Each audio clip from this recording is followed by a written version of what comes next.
जिस 500 रुपये की किराए के घर में मैं रहता था, आज मेरा लगभग 2.5 करोड़ रुपए का मेरा अपना एक बंगला है सर, छोटा सा।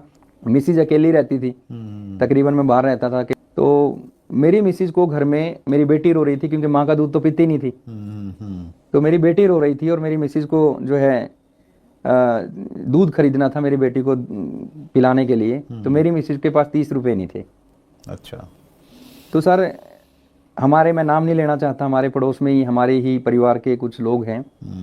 तो मेरी मिसिज उनके पास गई कि मेरी बेटी रो रही है और भाई वो आएंगे फील्ड से तो मैं आपको पैसे लौटा दूंगी। क्योंकि सर जब मैं इस बात को याद करता हूँ तो कई बार मैं खुद थोड़ा मतलब आंसू आ जाते हैं कई बार आंखों। जब मैं स्टेजों पे भी बहुत कम अब इसको मैंने बताना बंद कर दिया है। तो उनको पैसे मिल तो गए 30 रुपये, लेकिन उनको बोला गया कि भाई वो सारा दिन आवारागर्दी में घूमता है, ठेला क्यों नहीं लगा लेता, वो मजदूरी क्यों नहीं कर लेता जब बच्चों के लिए दूध के पैसे नहीं है। तो सर ये घटना मेरे घर पे घटी। उधर से मैं किराए के लिए पानीपत में खड़ा हूँ। तो जब मैं रात को अपने घर पहुँचता हूँ तो मेरी मिसेज ने मेरे को जब ये स्टोरी बताई, मेरा मन था कि मैं अब की बार मिसेज को बोलूँगा कि यार ये कैसे दिन आ गए। लेकिन जब मेरी मिसेज ने मेरे को ये बातें बताई तो मेरा खुद का मन एकदम उदास हो गया और मैंने अपना उनको नहीं बताया कि मैं भी ऐसे करके आया हूँ। तो इस तरह के हादसे सर जीवन में घटे। और मिसेज ने जब ये बात मेरे को बोली, जब ये मेरे को बताया, तो बड़ा मैं आंखों में आंसू आए और एक जुनून सा सवार किया और मैंने हिम्मत नहीं हारी। मिसेज के गले में एक गोल्ड की मैंने शादी में एक छोटी सी चैन दी थी उसको। तो उसने कहा कि अगर इससे काम चलता हो तो चलाओ। तो मैंने उसको, आज भी याद है, मैं यहाँ पे इंटरव्यू में उसका नाम नहीं लेना चाहता हूँ, मेरे गुहाने में रहते हैं, डॉक्टर हैं, उस डॉक्टर को मैंने वो गोल्ड की चैन बेच दी सर।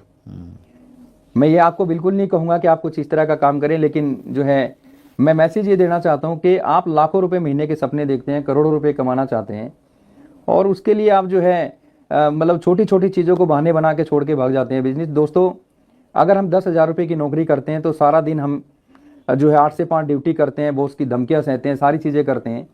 अगर आप 1 लाख रुपए या 10 लाख रुपए महीने की बात करते हैं सर, उसी तरह का आपको काम भी करना पड़ेगा। उसके लिए आपको सेक्रीफाइस भी करने पड़ेंगे सर। ऐसा नहीं है कि भाई डायरेक्ट सेलिंग कोई जादू की छड़ी है और आपने हिला दी तो आपको पैसा आ जाएगा। तो मैंने बेचा वहाँ पे और मैंने उस चैन के माध्यम से कसम खाई कि ज़िंदगी में पीछे मुड़ के नहीं देखूंगा, बहुत बड़ा काम करूंगा। उस कहानी ने सर मेरी ज़िंदगी को बदल के रख दिया कि इस तरह की ज़िंदगी मेरे को नहीं जीनी। तो सर जुनून के साथ काम किया और करते करते करते करते एक अच्छा मेरा कुछ चेक आया, जो है 5-4 हज़ार रुपये का भी आया, फिर 10,000, 15,000, 21,000 और मैं इस तरीके से बढ़ता गया। और जो गड्ढे खुदे हुए थे, जो कर्जा था मेरे ऊपर, वो उतारा और आगे बढ़ते बढ़ते जो है मेरा हाई जो है बहुत आगे तक गया और मैं लगभग 1-1.5 लाख रुपए की इनकम या 80-90 हज़ार रुपये की इनकम मेरे को डायरेक्ट सेलिंग में आने लगी, जहाँ पे मैं काम करता था। लेकिन फिर मेरी ज़िंदगी में एक हादसा हुआ। जी, डायरेक्ट सेलिंग में मैं काम करता हूँ, वहाँ के नियम कानून बहुत सख्त है, मजबूत है और होने भी चाहिए सर, क्योंकि हम फ्यूचर की बात करते हैं, हम पीढ़ियों की बात करते हैं। जब तक हमारे नियम कानून अच्छे नहीं होंगे तो फिर कैसे विश्वास लोगों का होगा। तो वहाँ पे मेरे एक बहुत क्लोज फ्रेंड थे, एक अच्छे लेवल पे थे, उसने कुछ गलतियाँ की और उसमें कहीं ना कहीं उस मामले के अंदर मेरा नाम भी शामिल हो गया। अच्छा। और जी डायरेक्ट सेलिंग में मैं काम करता हूँ सर, मेरे को वहाँ से जो है टर्मिनेट कर दिया गया बिजनेस। और मेरा बिजनेस बिल्कुल जीरो पे, मतलब लगभग जीरो पे ही था। तो फिर मैंने डिसीजन लिया कि अब मैं नहीं करूँगा। आईडी खुलने के बाद आपने डिसाइड किया कि अब काम नहीं करना है? जी सर, मैंने डिसीजन लिया कि अब काम नहीं करेंगे। और जब मैंने डिसीजन लिया तो फिर मेरी मिसिज ने मेरे को मोटिवेट किया। मेरी मिसिज को भी बहुत मोहब्बत थी उस कॉन्सेप्ट से जिसमें हम जुड़े हुए थे। उसने कहा कि खान, 1 मिनट शांत हो, सोचो। जब हमने इसको शुरू किया तो हम अकेले थे, ट्राई करके देखो, 5-10 तो बचे होंगे। काम करना रात दिन। फिर मैंने एक डिसीजन को चेंज कर दिया दूसरे ग्रुप में।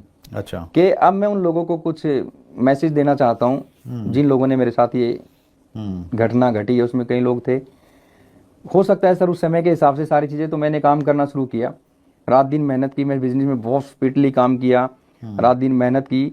और उसमें सबसे बड़ा रोल जो रहा, वो बहुत सारी चीज़ें रहेंगी, आगे बताऊंगा मैं आपको उसमें। तो मैं इस बिज़नेस में फिर दोबारा से उठा, अपने लेवलों को मेंटेन किया और आज इस बिज़नेस में, उस कॉन्सेप्ट में मैं एक ऐसे लेवल पे हूँ जिसमें टॉप 10 में मेरे ख्याल से होंगे टॉप 10 में कुछ नाम आते हैं, उनमें मेरा भी एक नाम आता है सर। ग्रेट। और मैं यहाँ तक, आज जिस 500 रुपये की किराए के घर में मैं रहता था, आज मेरा लगभग 2.5 करोड़ रुपए का मेरा अपना एक बंगला है सर, छोटा सा। उसमें मेरा अपना एक स्विमिंग पूल है, मेरा एक गेस्ट हाउस है। क्या बात। जो मेरे सीनियर लीडर आते हैं तो मैं उनको होटलों में रुकाना पसंद नहीं करता, मेरे पास ही रुकते हैं, ऑल ओवर इंडिया से आते हैं। मेरा एक 250-300 लोगों का एक मीटिंग कॉन्फ्रेंस हॉल है, सब घर में बना सब रखा घर में मैंने बना रखा है सर। और एक ऐसी ज़िंदगी, एक अच्छी ज़िंदगी जो है मैं जी रहा हूँ और बड़ा मज़ा आ रहा है। आज मेरे को कोई गिला शिकवा नहीं है किसी से। उस समय का जो समय की बात थी, उस समय हमने समय के साथ उसको छोड़ा, लेकिन उस समय पे मैं एक रॉयल्टी अचीवर हुआ करता था, और जो मेरे साथ हादसा हुआ वो लोग स्टार रूबी या रूबी के लेवल पे हुआ करते थे। तो मैं रॉयल्टी अचीवर से निकल के जो है वहां तक पहुंचा सर। ग्रेट। और आज वो लोग भी मेरे अच्छे दोस्त हैं सर, मैं उनसे बहुत कुछ सीखता हूँ। बहुत बहुत इंस्पायरिंग है साउद्दीन जी आपकी कहानी। और